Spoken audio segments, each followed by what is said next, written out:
আমাদের নির্বাচনী যে প্রশিক্ষণ, এটা মৌলিক প্রশিক্ষণের সাথেই সম্পৃক্ত। এবারকার নির্বাচন হবে ডিজিটাল সম্পৃক্তকরণের মাধ্যমে। দেশের মানুষের সেবার প্রতি তাদের যে কমিটমেন্ট, সেটা তাদেরকে যে কোনো ধরনের চ্যালেঞ্জ মোকাবেলায় আগের চেয়ে আরো বেশি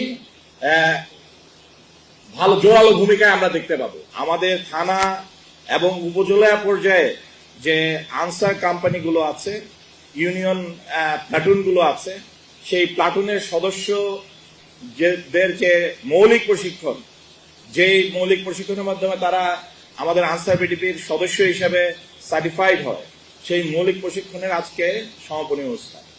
আপনারা দেখতে পাচ্ছেন আমাদের দেশের সকল জেলায় এখন ৭৪টি কেন্দ্র একই সাথে এই সমাপনী অনুষ্ঠান যোগদান করেছে। তাদের জন্য সমাপনী কার্যক্রম হচ্ছে, তারাও আমাদের মতো এইভাবে ট্রেনিং কার্যক্রম শেষ করেছে। কিন্তু এটাই শেষ না, আমরা আগামী ডিসেম্বর পর্যন্ত কন্টিনিউয়াস আমাদের এই নতুন সদস্য মৌলিক প্রশিক্ষণের কার্যক্রম চলবে।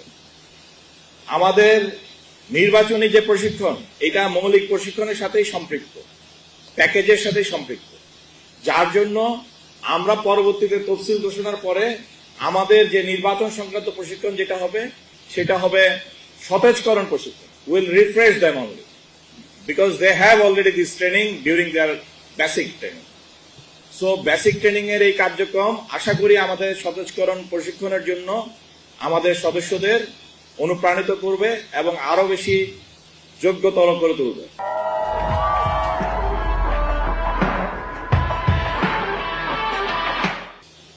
আমি শুধু এতটুকুই বলতে চাই যে এই বিশাল আয়োজনে নির্বাচন কমিশনের সাথে বাংলাদেশ আনসার এবং ভিডিপি খুবই ওতপ্রোতভাবে সম্পৃক্ত হয়ে কাজ করছে। শুধুমাত্র নির্বাচনী ভোট কেন্দ্র না, আমরা এইবার নির্বাচনী যে সচেতনতামূলক যে কার্যক্রম যেগুলো নির্বাচনের আগেই শুরু হয়, সেই জায়গায় আমাদের আনসার ভিডিপির যারা সদস্য, যারা উপজেলা এবং ইউনিয়ন পর্যায়ে যারা সদস্য আছেন, ভলেন্টিয়ার যারা আছেন, তাদেরকেও আমরা এবার সেই কার্যক্রমে সম্পৃক্ত করব। আমাদের এবারকার নির্বাচন হবে ডিজিটাল সম্পৃক্তকরণের মাধ্যমে।